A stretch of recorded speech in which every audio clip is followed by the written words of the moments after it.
અમદાવાદ ગ્રામ્ય પોલીસે ઝડપેલા blood plasma રેકેટમાં મોટો ખુલાસો થયો। મુખ્ય આરોપી દિનેશ ચૌધરી મહારાષ્ટ્રની 8 બ્લડ બેંકો સાથે સીધો સંપર્ક ધરાવતો હતો અને ત્યાં પ્લાઝમા સપ્લાય કરતો હતો।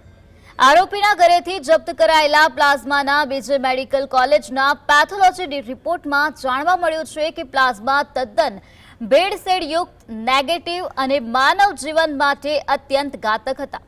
આરોપીએ પ્લાઝમાની માત્રા વધારવા માટે તેમાં સેલાઇન વોટર મિક્સ કરતો હતો। જો કે આ નકલી પ્લાઝમા ગુજરાતની કોઈ હોસ્પિટલ કે બ્લડ બેંકમાં સપ્લાય થયો નથી। ગ્રામ્ય પોલીસ, ફૂડ એન્ડ ડ્રગ્સ તેમજ આરોગ્ય વિભાગ સાથે મળીને તપાસ ચાલુ છે। આવા કૌભાંડ રોકવા પોલીસ ખાસ રિપોર્ટ સરકારને સોંપશે।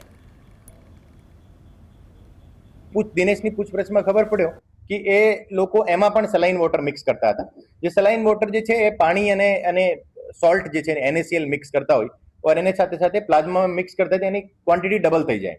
તો એને જે માર્કેટમાં જે વસ્તુ એક બેગના જે પણ એની વેચાણમાં જે એની કિંમત મળતી હોય એનાથી ડબલ પૈસા એમને મળતા। જે જાલના બ્લડ બેંક અને વાસીમ બ્લડ બેંક ચલાવતા હતા એ બંનેના ઓનરને અત્યારે અમે અમારી પૂછપરછ